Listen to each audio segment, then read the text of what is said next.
Happy New Year. We've still, as you can see, got Christmas all over the house, which technically it is still Yule, so maybe that works. Today is December 30th, and I am going to show you all the books I read in 2025. I'm a slow reader, so there's only, I think, 18 um, but they were all really good. So it was a good year of reading. So the first book I read in 2025, I actually read probably half of it in 2024 and the other half in 2025, but we're going with what book I finished in the year. I do have a vlog of me reading it if you want to check that out. But it is Belladonna by Alias Grace. Is that her name? Alias? Alien Grace. Alias Grace is a different novel by Margaret Atwood, and I haven't read that book, but the Netflix series is fantastic. But Adalyn Grace, I picked it up because that and Mexican Gothic were the two books I heard most when I was looking for books in the Gothic genre. And so I was really curious as to what I guess the top sellers in my genre were about. And ironically, Mexican Gothic was the last book I read of the year, and Belladonna was the first book I read of the year. So we'll talk about Mexican Gothic later. I enjoyed Belladonna, but I was initially a little disappointed because it wasn't quite what I was expecting. First of all, I for some reason had thought that it was a Sapphic story. I think because the series, as it progresses, does have some queer subplots, and it's very queer friendly. But the main protagonist and even the second main protagonist later in the series are not queer. So I was a little disappointed about that because I was expecting something different. Um, but also, I think the vibes of the book were not quite as gothic as what I was looking for. It is it has a dark aesthetic, but it's much more of a cozy story. There was no point in the book where I was seriously disturbed. It had what I would call gothic frosting. I talk more about it in my vlog about reading it. That I think mainly the difference is the pacing, that it just kind of has more of a YA pacing where it's very plot driven and less character driven, or I think more pointedly less atmospheric driven. The kind of book that I look for in a gothic, or the kind of vibe I look for in a gothic book, is the atmosphere. So I'm really looking for all of that eerie, creeping dread. You're walking down the hall and everything's making sound. You don't know what's going on. You're like, okay, something supernatural, but I don't know what it is. More of that, long, you're holding your breath because you don't know what's gonna come next. And it's really, really based on the atmosphere. And I wouldn't say that the narration ever slows down enough in Belladonna to have that. But at the same time, you have a lot of very lovely things like chalking to death. And, it's got ghosts, it's got a beautiful gothic mansion, and a lot of fun balls and drinking tea and eating cakes, and it's lovely. It is a lovely good time. It has a very empowering message about accepting yourself, embracing the darkness within. It is a very, very good book. It's just there was a tinge of disappointment at the onset of reading it because it wasn't what I thought it was going to be going into it. The next book I read in 2025, I will not stop talking about. I think I've mentioned it in 3 videos by now. It is my favorite book of the year. I got it for Christmas in 2024 from my partner, who is apparently very good at Christmas gifts. I'll have to show you the family portrait he had commissioned for me this year. It is Lucy Undying by Kirsten White. This story is the story of Lucy Westernia from Dracula, and it follows three different narratives. One, her diary entries leading up to when she was bitten by Dracula. Two, her therapy transcripts from after she was bitten by Dracula to present day. And third, another plot line with another character who is, spoiler, her Sapphic love interest. So this was the Sapphic Gothic book I was looking for when I picked up Belladonna. And it is delightful. I don't want to spoil too much of the plot, but there is a very, very cool girl squad of other amazing vampires. And even though it does center around a romance, the focus is on self love and healing from trauma. And the writing style is fantastic. Like every line feels like poetry, but it doesn't feel overdone. It doesn't distract from the story. It only adds to the story. I don't know. I was blown away. I'll definitely reread this book. I've been recommending it to absolutely everyone, and I think you should read it. The third book I read in 2025 is The Undiscovered Self by Carl Jung, which I thought was good. Very heady, very dry. You know, you have to kind of take your time and sift through it and really think about it. Obviously, it was written from a time by a white male, so like, you know, there's going to be some bits that are a little outdated, but I would recommend it if you're interested in psychology and like thinking about yourself and your relationship to the world. I wouldn't say I agree with everything written in this by a long shot, but for me, reading philosophy and stuff like that, it's not about reading to agree. Like, I'm not necessarily like, oh, great teacher, tell me the truth of life.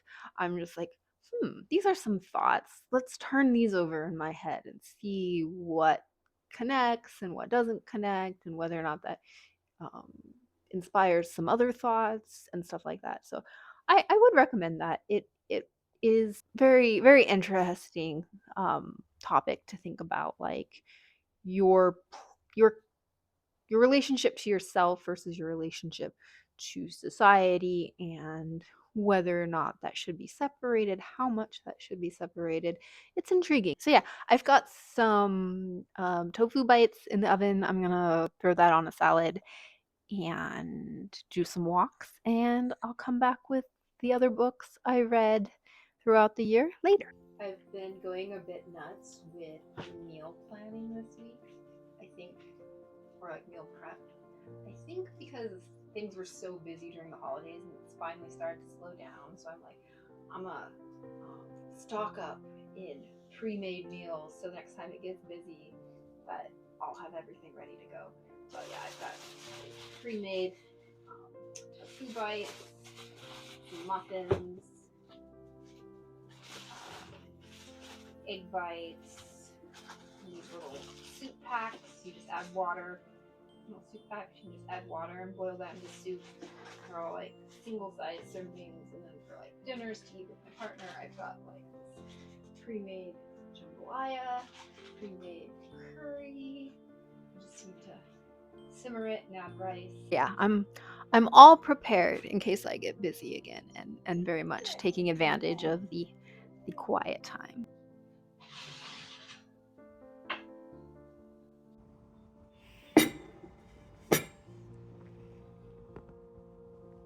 So the fourth book that I read this year was The Trinity Knot by H.R. Conklin.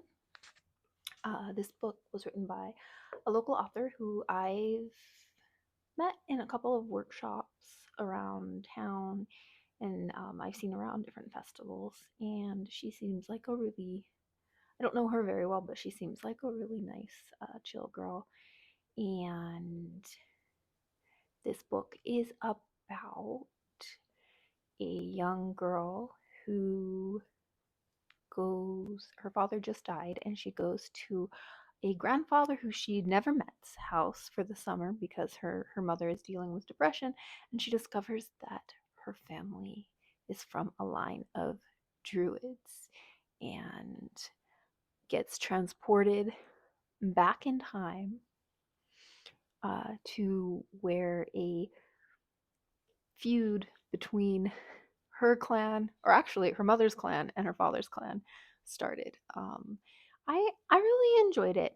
It resonated with me because I've been this last year really recommitting to celebrating all of the Wheel of the Year holidays, and it has a lot of plot kind of centered around Lammas, which is the first harvest festival that happens in August. Yeah, and it has kind of a similar vibe of Harry Potter, as in it's like kind of that same age group, and it's like a kid who goes and learns that they have magical powers and gets involved in this magical world they didn't know anything about. And so if you want to get something for the kids in your life, but you don't want to support who, then this is a good alternative. After that, I read Finians by K.M. Rice. This is book 3 in her Afterworld series, which I have been enjoying immensely. I've been taking my time with them and just reading about one a year because I really want to be able to savor them and enjoy each book for itself instead of just barreling straight through the whole series. I can't give you too much away about this book particularly because it gives spoilers for the first book, or the first 2 books actually. But the premise of the first book is there's this girl named Ophelia. She is a grad student in Santa Cruz, and she seems like she has a nice life. She has a hot surfer boyfriend. Everything's good.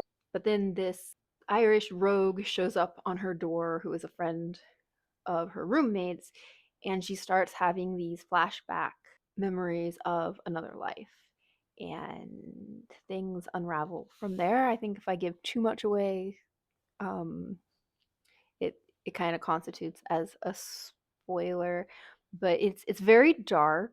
So I check out the content warnings. There's some dark stuff in there.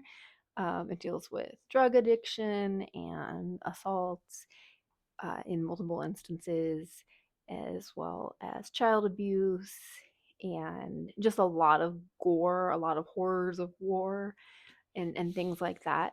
But it is really good. And the thing about K.M. Rice's writing is not only is it super exciting and engaging like the entire time, but like there's always these new like twists and turns that you just didn't expect. Generally, when you read a lot, you have an idea of like certain tropes, and you have kind of an idea where things are going, which doesn't make something that is predictable bad by any means. But I would say with KM Rice's writing, I can never predict what's coming, and I love that. You might know her over on Happy Hobbit, which is a lovely, lovely YouTube channel that I watch frequently, and of course I've also had the pleasure of meeting her a handful of times.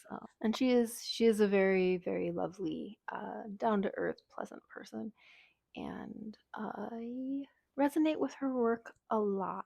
I think her talent is grossly underappreciated. So does Bronte. Bronte also thinks her talent is grossly unappreciated. You okay there, pup? The neighbor got home. How dare they? Next up, we have the first book I read for the reading challenge, which I have a vlog that you can check out if you want of that over the summer, is The Night Circus by Angela Carter. I discovered Angela Carter in 2024 when I read The Bloody Chamber, and I fell in love with her work. The prose is incredibly decadent and swirly, and I will say that if you prefer a faster paced read, um, it could get in the way of the narrative for you, but I like it.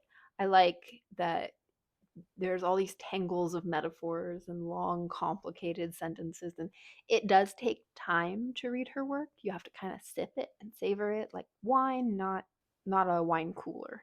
Yeah, it's very good. This particular book was about a woman who works at a circus and she has wings, but she pretends they are fake in order to basically be in public.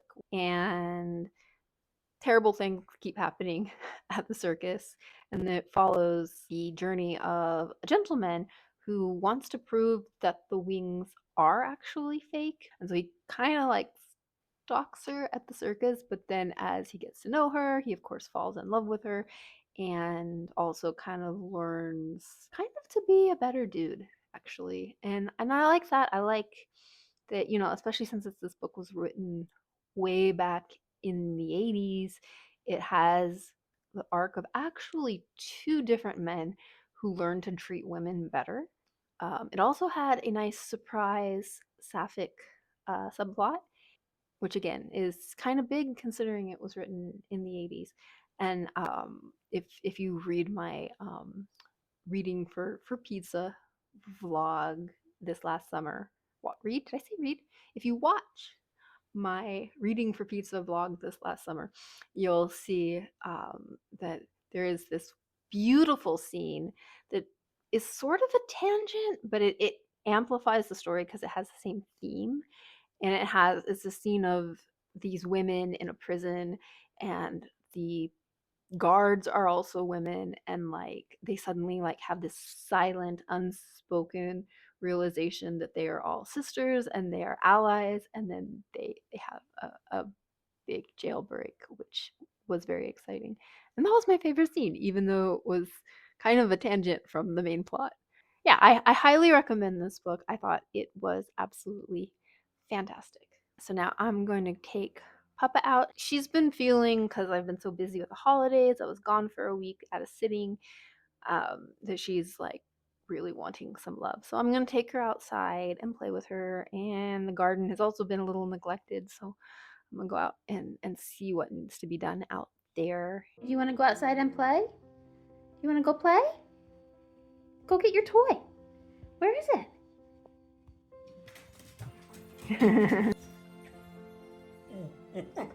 Okay, I got it. Ready? Actually, let's switch. There we go.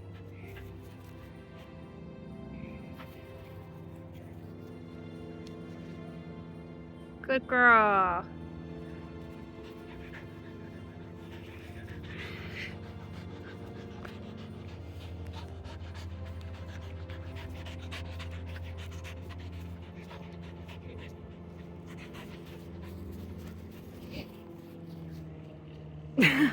Good girl. One guess what I'm listening to as I work out here in the garden. Florence and the Machine. So, the marigolds seem to be doing okay out here, but I mean, you can definitely still see that there's lots of bits where slugs have been munching on them, and I think the reason they break, I thought maybe Bronte was jumping into the flower bed, but I actually think when the slugs climb on it, sometimes they're heavy and it snaps the stem. So I'm just gonna take these ones that all fell out and make a nice bouquet inside. And I put too much in one flower bed, so they're also a little overcrowded, but they're doing okay. Bronte had a really good time playing outside. I couldn't find the toy. Like, she got a new rope toy for Christmas. I couldn't find it, so we just stuck with Old and Faithful Frisbee. It's so cute. Every time I take her out into the garden, um, if I touch the hose and turn it on, she runs inside, and I'm pretty sure she thinks she's escaped a bath, and she's like, "Ah, yes, I outsmarted her again. No bath for me."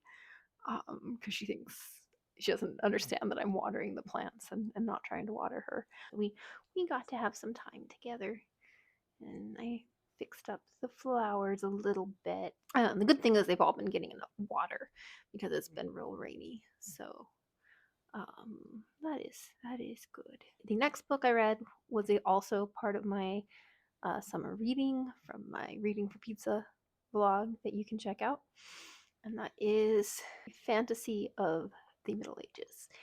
This is another nonfiction. It's about medieval history, but more specifically, the history of medieval history and how people have romanticized it over time and often used it to perpetuate racist, sexist ideas, and how we can dismantle that and still enjoy medieval based fantasy stories and kind of recontextualize them in a way that is less harmful to others. And I think, especially for someone like me who writes fantasy, it gave me a new way to look at history and kind of being able to integrate that into my own work. After that, again, part of my summer reading was The Lavender House by Lev Ak Rosen. This was really good. It was a queer murder mystery set in the 1950s, and it's about a ex-cop who solves a mystery inside this house that belongs to a prominent family who owns a soap company. The double meaning of Lavender House is for within that family there is a lavender marriage, but also lavender is their most popular soap scent. And it was really good. It was sweet, kind of cozy mystery, not a lot of on page gore or anything like that. It does have on page queer trauma, so that's something to keep in mind if that's something that could trigger you or something you're just not in the mood for at the time. But it also, with the trauma, comes healing, and like, the cop who was expelled from the police force because he is gay finds community and family in the queer community, and that was really sweet and beautiful. Another book that I read this year is, again for the summer program, is Snow Roses, the one that I wrote. I hadn't reread it in a long time. I reread it because I was working on the prequel and I just wanted to kind of make sure everything in it was fresh in my mind because I wrote it over 10 years ago now. So I really wanted to yeah, just get a refresh as I was polishing up the prequel. And I enjoyed it because I know everything that's coming. I thought that it would maybe not be boring exactly, but I'd just be in writer mode the whole time, being like nitpicking the grammar mistakes, like some weird formatting choices that I didn't have the knowledge back then, and 10 years ago, 11 years ago. Um, but yeah, I enjoyed it. I was able to let go of all that and just get lost in the story the same way I was the first time I wrote it. I wrote the book I wanted to read, and I still enjoy reading it from time to time. It is a queer romance. Snow is on the run from her evil stepmother who wants to kill her, and Rose goes into a mysterious haunted wood looking for her missing grandmother, and instead they find each other and they create a cocoon for themselves in the haunted forest and help each other find the strength to face the darkness that hunts them. And on that note, I think I'm going to go ahead and take another break and do an hour of writing and on my new first draft of a project that I've been working on. I'm still not ready to say too much about it, but I've been dropping a hint here and there now that I'm closer to being finished with the first draft. It is another prequel.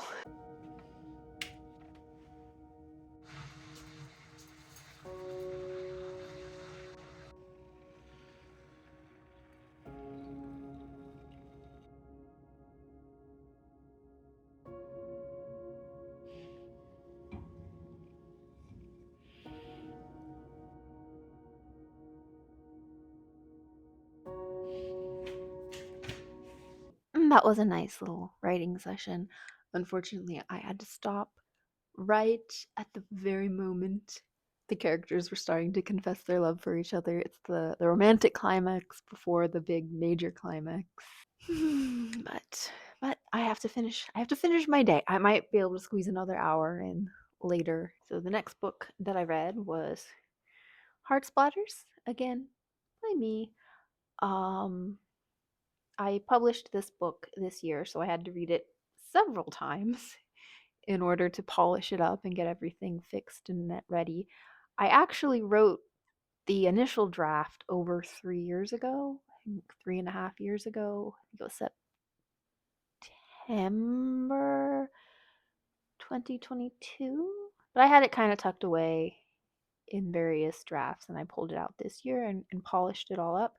It is the villain origin story of the evil queen from Snow Roses, also a fairy tale retelling. Not only is it the queen from Snow White, but it also has elements from another, maybe lesser known fairy tale, The Fairies, or sometimes called Toads and Diamonds. And it is the story of a series of choices made by someone trying to survive in a misogynistic world that leads her to becoming a villain. And the question is, did the world create her that way, or did she have a choice? And I purposely left it ambiguous, so it's up to you as the reader to make that decision yourself. It's dark, it has a dark ending, but I enjoyed writing it, and I don't know. I can't really recommend books that I wrote, but I like it. I'm proud of it, and I hope that other people enjoy it too. Another book that I read this year is Monstrous Volume 4. It's got a title. The Chosen. That's the title of Volume 4. I picked the first Monstrous up at Comic-Con 2.5 years ago now. And I've been slowly plugging away at the series. I enjoyed a lot. It is the story of a woman who has a demon inside her, and she's caught in the crossfire of it's really the aftermath of a big war, but there's still a lot of violence between the factions, and um, because she has this power, everyone wants to use her, and it's really good. I enjoy it a lot. It's got quite a few sapphic romances involved in it. It's a good series. I recommend it. I'm looking forward to finishing it. Another book I read this year is A Woman's Work, Poems and Ponderings of the Heart by my friend Bethel Swift. If you saw the interview I did with Bethel Swift earlier this year, you would know a little bit what it's about. She called it a battle cry for empaths, and it's really about staying strong in empathy in a world in which that is becoming a dying concept, and especially with all of the political turmoil where people are just not caring about people who are different than them and not protecting the community because they are choosing to value their personal gain over others. It is a story, or it is a collection of poems that really goes deep into the heart and how we can keep our sense of love alive even when the world is falling apart around us. It I came away from it feeling a strong sense of healing and hope, and I would recommend it, especially right now, as just something to keep us, I guess, staying hopeful. Another book I read this year, another nonfiction book, is this little book on herb gardening. I think I got this at a thrift store years and years and years ago, and it came with a little like herb kit. And I tried and failed to grow those herbs, and they didn't work. But yeah, I've been into gardening this year, so I was, trying to get some more research for what I'm doing. I don't know if I could really recommend this book because I don't know how you would be able to find it. I don't know who it's by or anything like that, but I enjoyed it. It was a good overview for trying to get into gardening, giving me a blueprint of like where to start. Because I've spent my whole life trying to grow plants and killing them, and this year is the first time I've actually been able to have anything grow, which is very exciting. Another book that I read this year is Foxglove, because I did continue with the Belladonna series. I think I liked this one a little more. I don't know. I did and I didn't. We got to see some scenes from Blythe's perspective. She's the cousin of our main protagonist, Signa, and I like her better as a protagonist. Signa's fine. She's relatable in a lot of ways because she's very much a people pleaser, and the story deals a lot with her learning to not be a people pleaser anymore. But it's nice to read sections from Blythe's perspective because she is the exact opposite. She is just very opinionated and goes after what she wants. So I liked reading the scenes from her perspective better, which makes me excited to read Wisteria, which is the next book after this, because that is, I think, completely or at least majoritively from her perspective. There was also a scene in this book that was, I think, true Gothic, where like Signa finally goes back to her house. So there's a second haunted house and she's seeing ghosts everywhere. She doesn't know what's going on. And then she wakes up and a ghost is trying to choke her. Unfortunately, it only lasted like half a chapter, and I wish that could have been like half the book. But there was a scene that was more like what I look for when I look for Gothic. But the main plot was less streamlined than the first one. It was a little more cluttered as far as the plot structure goes. But I still enjoyed it, and I'm still going to continue with the series. I think there's two more out so far. I don't know if Holly is the last one. I guess I'll find out. Another book that I read this year is Heal the Witch Wound by Celeste Larson. This is another nonfiction book. It is spiritual philosophy book with like some ideas for like spells and rituals and things, and I found it very, very useful. I don't necessarily agree with every single sentence in the book, but for the most part, I found it very healing, and it was kind of a way to reconnect with my practice, which I was doing a lot this year, and kind of embrace the otherness in myself, um, and just kind of connect with the earth a little bit more than I was doing before, and connect with myself. So I would recommend this if the concept of witchcraft doesn't scare you. So I'm gonna go ahead and get dinner, and I'll be back with a couple more books before the end of the night.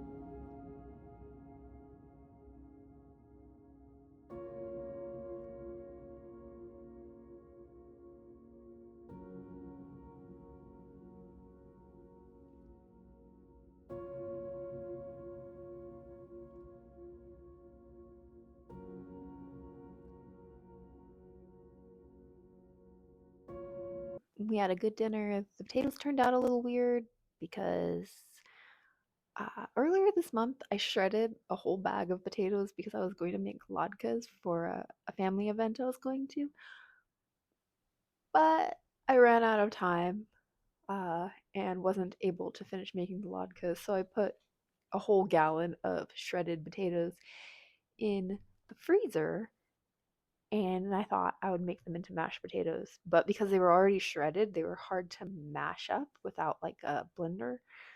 So they kind of came out a little lumpy, but otherwise they were good. and the fish I made with some parsley from the garden was really good. So it was still a good dinner. Um, but now I know not to use shredded potatoes for mashed potatoes because they do not mash.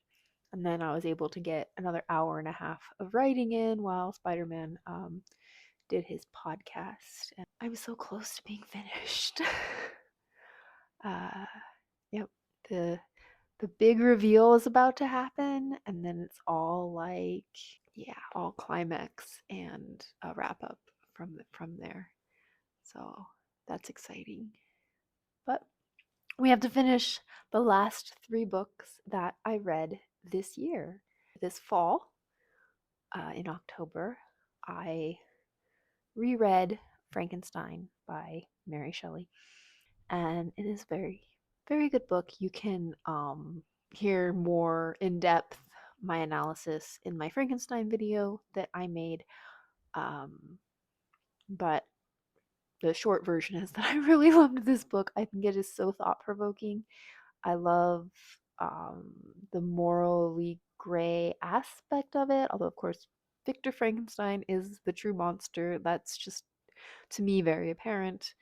But I don't think I have to give you the summary. You all know the story of Frankenstein. Crazy doctor makes a creature from body parts, brings it to life, and abandons it. And it doesn't know what to do with itself, and ends up hurting some people, being miserable, and Dr. Frankenstein is forced to atone for what he has done. Another book that I read really all year, but I just finished this December, is Seasons of Witchery by, I think, Ellen Dugan. This was another reread. I first read this book in 2013, 2012, while I was researching for snow roses.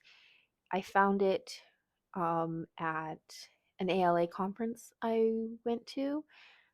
That's the American Library Association, and you can go and there's a lot of like free arcs and galleys. And so this was one, and since I was working on writing Snow Roses at the time, I was like, well, I've got witchcraft in the book I'm writing. This is a book about witchcraft. I will check it out.